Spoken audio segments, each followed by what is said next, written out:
యేసుక్రీస్తు పరిశుద్ధ నామానికి మహిమ కలుగునుగాక. సజీవ వాహిని అనుదిన వాహినిలో ఈరోజు మనం ధ్యానం చేసుకోబోయే అంశము, మీ హృదయమును కలవరపడనీయకుడి. కష్ట సమయాలు ఎల్లప్పుడూ మన జీవితంలో ఒక పెద్ద నష్టం లేదా విపత్తు పరిణామాలుగా మనం ఎంచవలసినటువంటి అవసరం లేదు.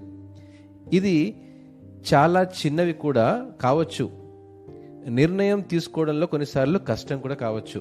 జీవితంలో మార్పులకు అనుగుణంగా మారడం కష్టం కావచ్చు, లేదా ఉద్దేశంతో నడిచే జీవితం కోసం దేవుని సూచనలను, ప్రణాళికలను అనుసరించడానికి కష్టతరం అవ్వచ్చు. అన్ని పరిస్థితుల్లో మనకు నెమ్మది లేదా శాంతి చాలా అవసరం అండి. మనం తీసుకునే నిర్ణయాలను బట్టి లేదా దేనినైనా క్రమంగా అనుసరించడం ద్వారా లేదా మన విధేయత ద్వారా కూడా పొందుకోవచ్చు. అయితే మనకు అవసరమైనది దేవుని సహాయంతో చేసినప్పుడు మనలో నివసించే పరిశుద్ధాత్మ దేవుడు ఈ శాంతిని కలిగి ఉండడానికి సహాయం చేస్తాడు. యోహాను సువార్తలో ఈ మాట యేసుక్రీస్తు ప్రభువారు అంటా ఉన్నారు. 14వ అధ్యాయము 27వ వచనంలో, శాంతి మీకు అనుగ్రహించి వెళ్ళుచున్నాను, నా శాంతినే మీకు అనుగ్రహించుచున్నాను, లోకమిచ్చినట్లుగా నేను మీకు అనుగ్రహించట్లేదు, మీ హృదయమును కలవరపడనీయకుడి, వెరవనీయకుడి అని అంటున్నాడు. దేవుడు మనకు ఒక హెచ్చరికతో కూడిన పరిష్కార మార్గాన్ని తెలియజేస్తూ అదే సమయంలో మనకు భరోసా కూడా ఇస్తున్నాడు.